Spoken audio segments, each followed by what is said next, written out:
passion and his humor.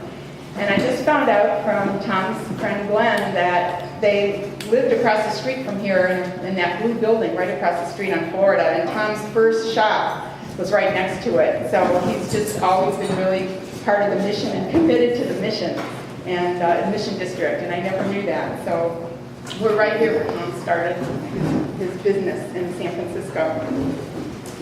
So I get to say a few words myself besides introducing people to you. So one memory I have is I remember the night that Suzanne called me with some good news and some bad news. She said her car had been vandalized and she had to take it to the shop, and she was really, really upset. But her relationship with Tom really began that night. So it was a really wonderful, kind of unexpected outcome from a not such great beginning, but that was the beginning. Many of you know that Tom loved car racing, and I feel really, really special that I got to see him race his car. This is one of his main passions, and of course people were crashing all over the place, and Suzanne and I were pretty nervous about this and hoped that this wasn't going to be a regular thing, but he really, really loved it. And he also drove his regular car like a race car. So that was a little nerve-wracking at times, but he once told me that it was much safer to go fast. So I felt like, luckily I haven't had to try that out on the highway patrol or anything, because I don't know if they would believe it the way Tom believed it.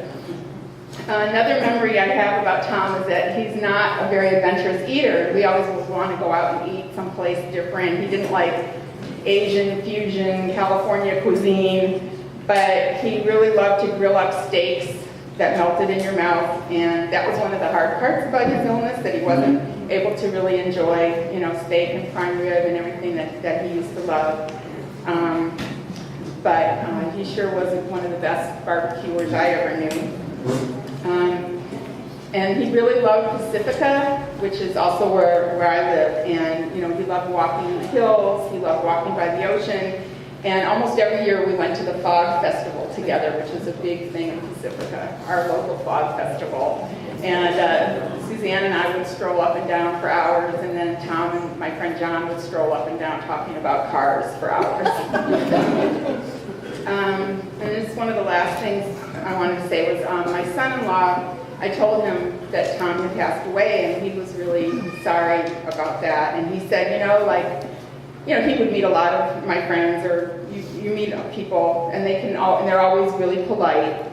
But he felt that Tom was real, like he was genuinely interested in you and listening and talking to you, and he made you feel really special. And that's what I'm going to miss the most about Tom.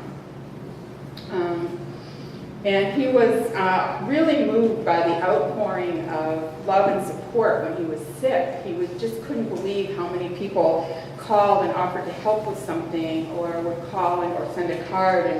And I think he would have been completely blown away to see everybody here today and appreciate it so much. So the first person who's going to be performing for us is Joshua Brody, and he knew Tom from Celica Salon, where probably almost all of us first knew Tom from Celica Salon, and he wanted to play today in Tom's honor. So I'm going to welcome Joshua Brody.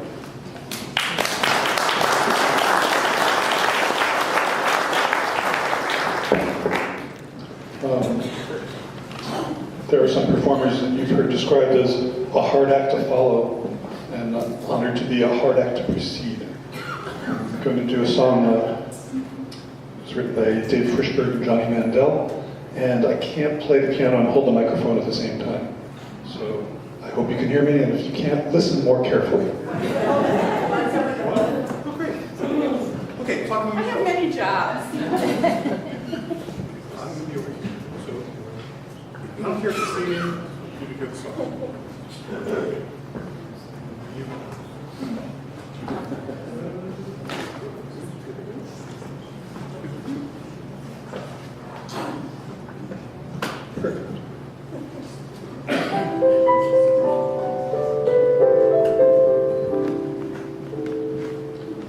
In the morning, when the kettle's on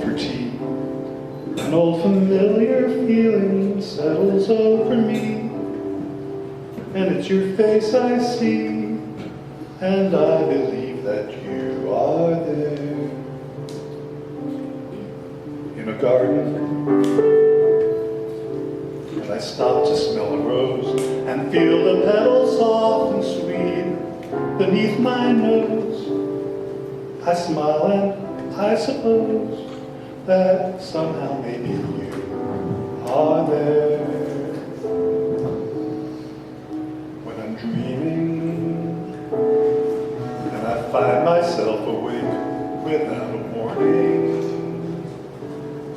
and I rub my eyes and fantasize, and all at once I realize it's morning.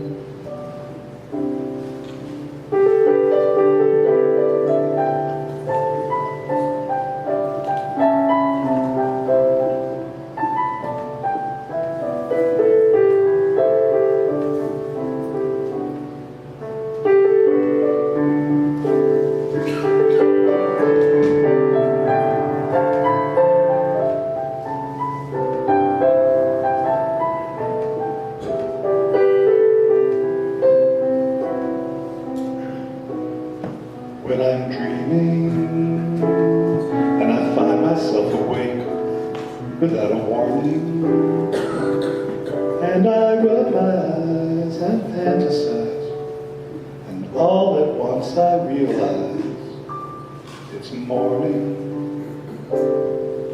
and my memory is fading like a distant star at dawn. My dearest dream is gone. I often think there's just one thing to do. Pretend my dream is true and tell myself that you are there.